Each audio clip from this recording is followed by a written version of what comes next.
With details on a WWE legend appearing at WrestleMania and more, this is Wrestling Hub. My name is John and you're watching the Wrestling Report. Before we get into the rest of the video, make sure you subscribe to Wrestling Hub and turn on all notifications to stay up to date with everything in the world of pro wrestling. Also, don't forget to follow us on Instagram at Wrestling Hub Official and follow us on Twitter at Wrestling_Hub.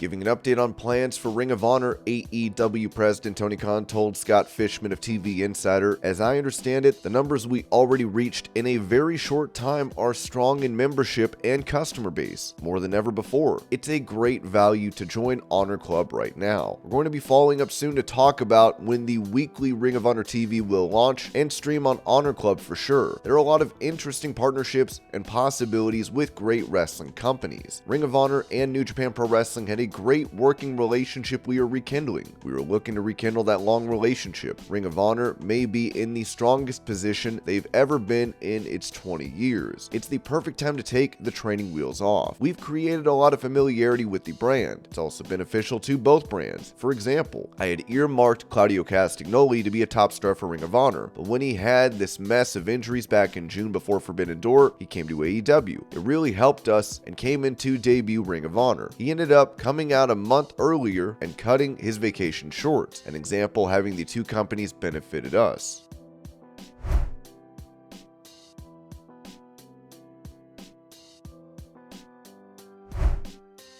With Angelico, Serpentico, and Luther forming a stable called SAP, the Spanish Announce Project on AEW Dark, the company has been called out for gimmick infringement by an independent tag team called SAT, the Spanish Announce Team. As Jose Maximo wrote on Twitter, "Yo, Serpentico, you effing mark, literally trying to steal our gimmick and name, really? You really think this is going to fly, homie? I hope AEW pays you enough to just do those shows because you can't show up to indies. Good morning, everyone. Just a reminder that Serpentico and Angelico are a bunch of marks trying to benefit from our gimmick and name. Be careful, our fans are not stupid, and they won't stand for this shh." Independent wrestling star Zach Ruby would also take to Twitter to write, "This is BS, Tony Khan. Give credit where credit is due to the Maximos. Gimmick infringement is real. Kinda sad you can't do anything original and have to rip off one of the top tag teams in independent wrestling. Honestly, the SAT is better than the SAP."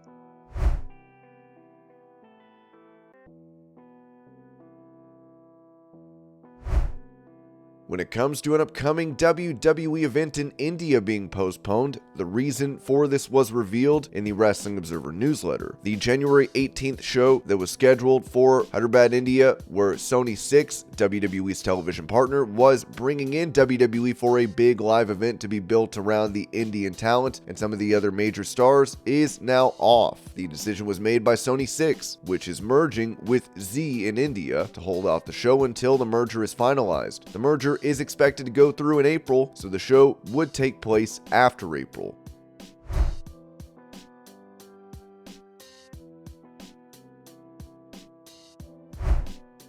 Revealing how WWE put together the Mrs. Iconic promo from Talking Smack on Bryan Danielson, former VP for the company, Michael Mansory said on the sessions, "It's funny. You always hear people talk about The Miz and Bryan's interaction on Talking Smack. The one episode where Bryan got hot and walked off. If Mike is talking about how he's underutilized, abused by the system, etc., let's amplify it so you didn't even wrap him up. You literally just did your sign into the camera and we faded out and he's still on his harangue about being misused.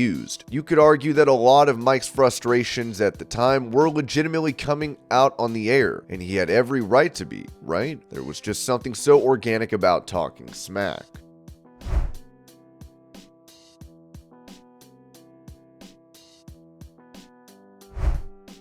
Talking to TMZ Sports about a possible transition to WWE, Rob Gronkowski mentioned that he wants to work with The Rock. There would definitely be a tag team match. No doubt about that. I just love that tag team aspect of everything. You know, it's my first time, so I really wouldn't want to be on my own doing a one-on-one match. I'll be able to get help. You know, grow into that role of maybe doing a one-on-one match after a couple of tag teams. My tag team partner can help me out with those moves and all that good stuff. But who would it be against? I'm getting put on the spot. It'd be pretty cool to have The Rock come back and either face The Rock or have him as my tag team partner.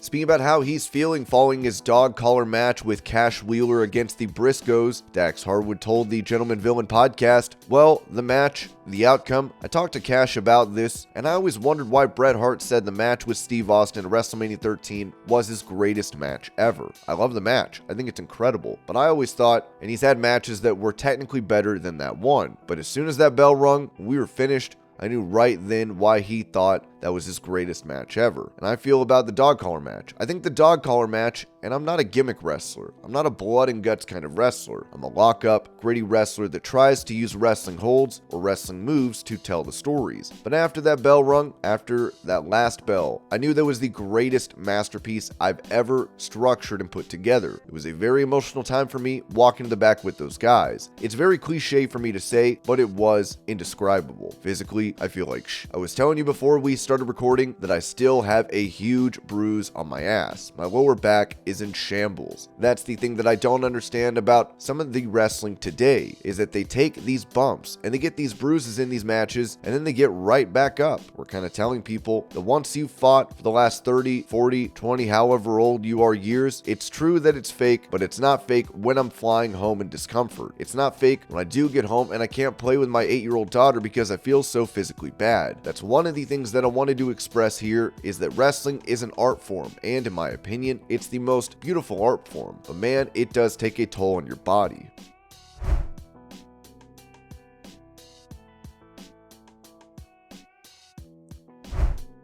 On that same podcast, Dax Harwood talked about Sasha Banks, who is rumored to be making an appearance for New Japan at Wrestle Kingdom on January 4th. I think that, just like me, I feel that sometimes she gets a bad rep because of how passionate she is and how much she wants. You know, she wants it all, but she wants to work for it. That's the same with us. Like, I want everything in this business, but I want to work for it, and I want you to know that I'm going to work hard for you, and that's her, man. She knows what she deserves, and she knows what she's earned, and she works her ass off to get it, and if she doesn't get it, she feels slighted, and she has a reason to feel that way. Huge star, huge heart, beautiful human being, the greatest woman wrestler of all time. I think she's just incredible.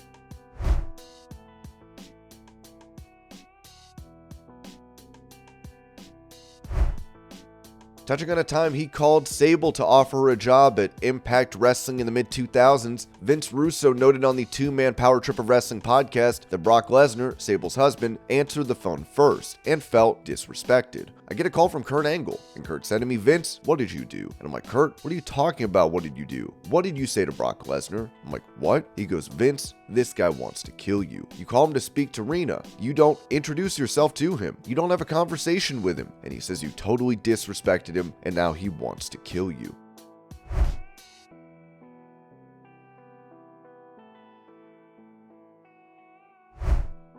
Speaking about the possibility of making an appearance for AEW, Reby Hardy told PW Mania that just a couple of weeks ago, I did a show and it was my literal first time in a public ring in over 5 years. Versus Jeff Jarrett there, I was managing Matt. There was some talks of possibly doing some sort of intergender tag match with this girl and me and Matt, but I wouldn't go that crazy. But I would say never say never. I feel like my place in wrestling is more behind the scenes. I got the 4 kids. I homeschool the 4 kids. I have a legitimate day job. I've got my content creation. It's a lot going on, and wrestling is sort of an afterthought nowadays.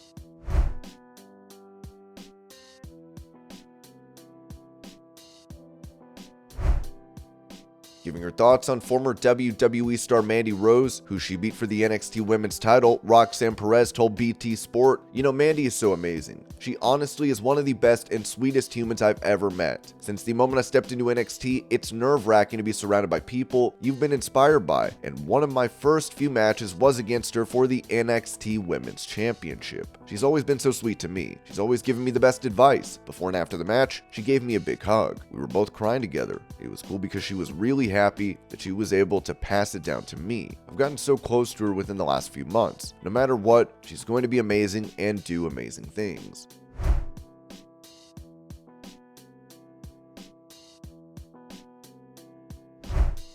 During an interview on Cheap Heat, Kevin Owens mentioned how much time is left on his deal with WWE, saying, "Now, I have 2 more years left on my current contract. I don't see a reason why I wouldn't sign another one when it's done, because I don't feel like I'm anywhere near done, but who knows what could happen. At this stage in my career, I really want to have fun and make sure I'm still putting out memorable stuff for people watching. I look back at the career I had, and if it all ended tomorrow, it would be hard to have any kind of regret, because I've done some incredible stuff, and I've been very lucky to do what I've done. Every other show, every other thing I get to experience is a bonus, because I'm not really sure how I can have a better career than I've already had." That's not me patting myself on the back, I'm just saying I've been very fortunate.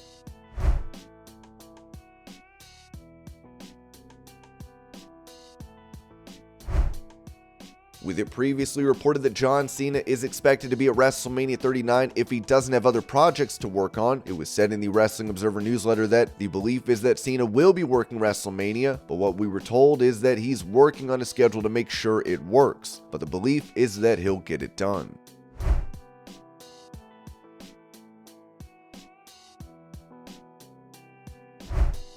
During an interview with WQAD News, Seth Rollins mentioned how his wife Becky Lynch could choose to pursue a career in acting, saying, "Whether we go wherever she wants to go. Her acting career is starting to perk up a little bit, and that's where she wants to go. And so if we end up in that direction and that takes us out west, so be it. If not, then here we are."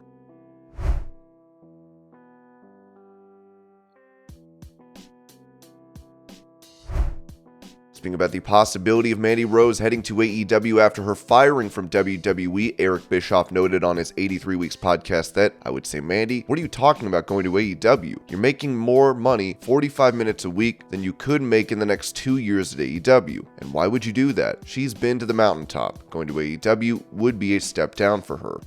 And this was your Pro Wrestling News Update. I hope you're all having a great day. Thank you so much for watching, and I'll see y'all later.